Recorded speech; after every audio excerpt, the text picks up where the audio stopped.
Dan sesudah beberapa lama, datanglah firman Tuhan kepada Elia dalam tahun yang ketiga. Pergilah, perlihatkanlah dirimu kepada Ahab, sebab aku hendak memberi hujan ke atas muka bumi. Lalu pergilah Elia memperlihatkan diri kepada Ahab. Adapun kelaparan itu berat di Samaria. Sebab itu Ahab telah memanggil Obadya yang menjadi kepala istana. Obadya itu seorang yang sungguh-sungguh takut akan Tuhan. Karena pada waktu Izabel melenyapkan nabi-nabi Tuhan, Obadya mengambil 100 orang nabi, lalu menyembunyikan mereka 50-50 sekelompok dalam gua, dan mengurus makanan dan minuman mereka. Ahab berkata kepada Obadya, "Jelajahilah negeri ini, dan pergilah ke segala mata air dan ke semua sungai. Barangkali kita menemukan rumput, sehingga kita dapat menyelamatkan kuda dan bagal, dan tidak usah kita memotong seekor pun dari hewan itu." Lalu mereka membagi-bagi tanah itu untuk menjelajahinya. Ahab pergi seorang diri ke arah yang satu, dan Obadya pergi ke arah yang lain. Sedang Obadya di tengah jalan, ia bertemu dengan Elia. Setelah mengenali dia, ia sujud serta bertanya, "Engkaukah ini, hai Tuanku Elia?" Jawab Elia kepadanya, "Benar, pergilah, katakan kepada tuanmu, Elia ada."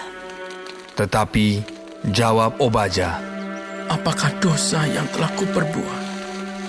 Maka engkau hendak menyerahkan hamba-Mu ini kepada Ahab, supaya aku dibunuhnya. Demi Tuhan Allah-Mu yang hidup, sesungguhnya tidak ada bangsa atau kerajaan yang tidak didatangi suruhan tuanku Ahab untuk mencari engkau. Dan apabila orang berkata, ia tidak ada, maka ia menyuruh kerajaan atau bangsa itu bersumpah bahwa engkau tidak ditemukan di sana. Dan sekarang engkau berkata, pergilah, katakan kepada tuanmu, Elia ada. Mungkin terjadi apabila aku sudah pergi daripadamu, Roh Tuhan mengangkat engkau ke tempat yang tidak kuketahui. Kalau aku sampai kepada Ahab untuk memberitahukannya, dan engkau tidak didapatinya, tentulah ia akan membunuh aku. Padahal hamba-Mu ini dari sejak kecil takut akan Tuhan. Tidakkah diberitahukan kepada Tuanku apa yang telah kulakukan pada waktu Izabel membunuh nabi-nabi Tuhan? Bagaimana aku menyembunyikan 100 orang nabi-nabi Tuhan dalam gua, 50-50 sekelompok, dan mengurus makanan dan minuman mereka. Dan sekarang, mengapa engkau ini berkata, pergilah, katakan kepada Tuanmu, Elia ada. Ia pasti akan membunuh aku. Jawab Elia, Demi Tuhan semesta alam yang hidup, yang kulayani, sesungguhnya hari ini juga aku akan memperlihatkan diri kepadanya. Lalu pergilah Obadya menemui Ahab dan memberitahukan hal itu kepadanya. Kemudian Ahab pergi menemui Elia. Segera sesudah Ahab melihat Elia, ia berkata kepadanya, Engkaukah itu yang mencelakakan Israel? Jawab Elia kepadanya, Bukan aku yang mencelakakan Israel, melainkan engkau ini dan kaum keluargamu, sebab kamu telah meninggalkan perintah-perintah Tuhan, dan engkau ini telah mengikuti para Baal. Sebab itu, suruhlah mengumpulkan seluruh Israel ke Gunung Karmel. juga nabi-nabi Baal yang 450 orang itu, dan nabi-nabi Asyera yang 400 itu, yang mendapat makan dari meja istana Izebel. Ahab mengirim orang ke seluruh Israel dan mengumpulkan nabi-nabi itu ke Gunung Karmel. Lalu Elia mendekati seluruh rakyat itu dan berkata, Berapa lama lagi kamu berlaku timpang dan bercabang hati? Kalau Tuhan itu Allah, ikutilah Dia. Dan kalau Baal, ikutilah dia. Tetapi rakyat itu tidak menjawabnya sepatah kata pun. Lalu Elia berkata kepada rakyat itu, Hanya aku seorang diri yang tinggal sebagai nabi Tuhan. Padahal nabi-nabi Baal itu ada 450 orang banyaknya. Namun, baiklah diberikan kepada kami 2 ekor lembu jantan. Biarlah mereka memilih seekor lembu, memotong-motongnya, menaruhnya ke atas kayu api. Tetapi mereka tidak boleh menaruh api. Aku pun akan mengolah lembu yang seekor lagi, meletakkannya ke atas kayu api, dan juga tidak akan menaruh api. Kemudian, biarlah kamu memanggil nama Allahmu, dan aku pun akan memanggil nama Tuhan. Maka Allah yang menjawab dengan api, Dialah Allah. seluruh rakyat menyahut. Katanya, Baiklah demikian. kemudian Elia berkata kepada nabi-nabi Baal itu, Pilihlah seekor lembu dan olahlah itu dahulu, karena kamu ini banyak. Sesudah itu panggillah nama Allahmu, tetapi kamu tidak boleh menaruh api. Mereka mengambil lembu yang diberikan kepada mereka, mengolahnya, dan memanggil nama Baal dari pagi sampai tengah hari. Katanya, Ya Baal, jawablah kami. tetapi tidak ada suara, tidak ada yang menjawab. Sementara itu, mereka berjingkat-jingkat di sekeliling mezbah yang dibuat mereka itu. Pada waktu tengah hari, Elia mulai mengejek mereka. Katanya, Panggillah lebih keras. Bukankah dia Allah? Mungkin dia merenung. Mungkin ada urusannya. Mungkin ia bepergian. Barangkali ia tidur dan belum terjaga. maka mereka memanggil lebih keras serta menoreh-noreh dirinya dengan pedang dan tombak, seperti kebiasaan mereka, sehingga darah bercucuran dari tubuh mereka. Sesudah lewat tengah hari, mereka kerasukan sampai waktu mempersembahkan korban petang. Tetapi tidak ada suara, tidak ada yang menjawab, tidak ada tanda perhatian. Kata Elia kepada seluruh rakyat itu, Datanglah dekat kepadaku. maka mendekatlah seluruh rakyat itu kepadanya. Lalu ia memperbaiki mezbah Tuhan yang telah diruntuhkan itu.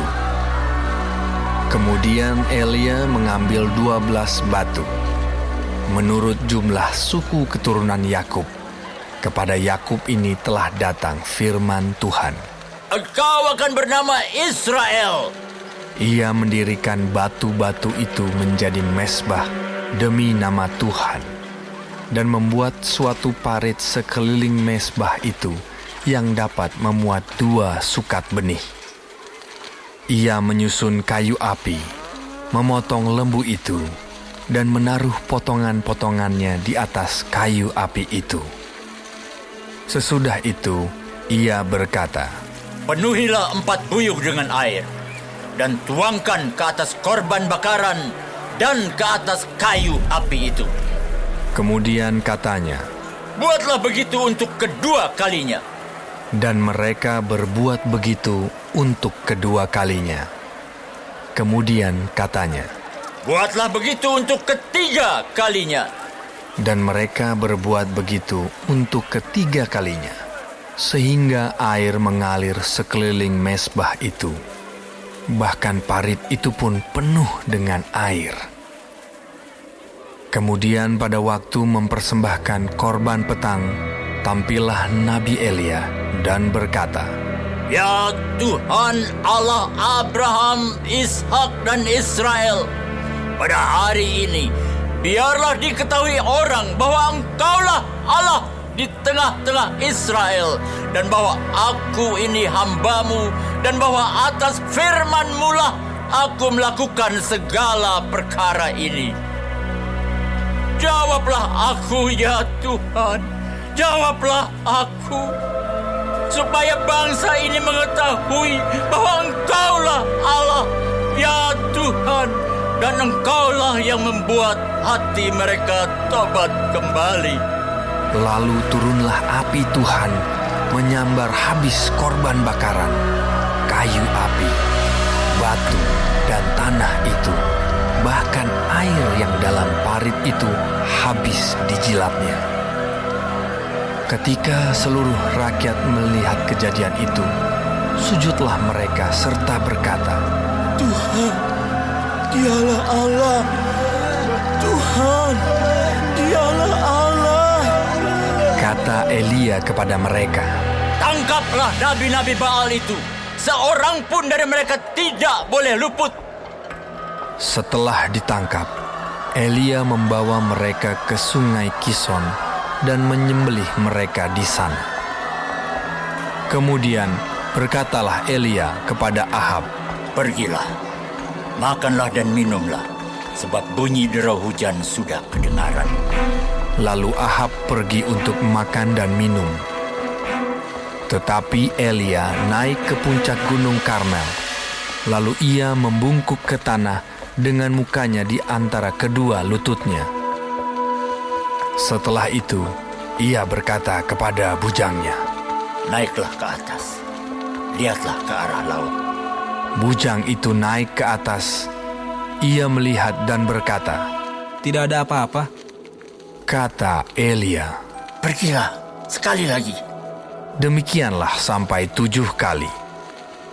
Pada ke-7 kalinya, berkatalah bujang itu, Wah, awan kecil sebesar telapak tangan timbul dari laut.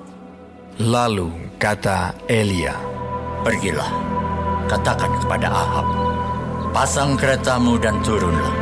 Jangan sampai engkau terhalang oleh hujan. Maka dalam sekejap mata, langit menjadi kelam oleh awan badai. Lalu turunlah hujan yang lebat. Ahab naik kereta, lalu pergi ke Yisrael. Tetapi kuasa Tuhan berlaku atas Elia. Ia mengikat pinggangnya dan berlari mendahului Ahab sampai ke jalan yang menuju Yisrael.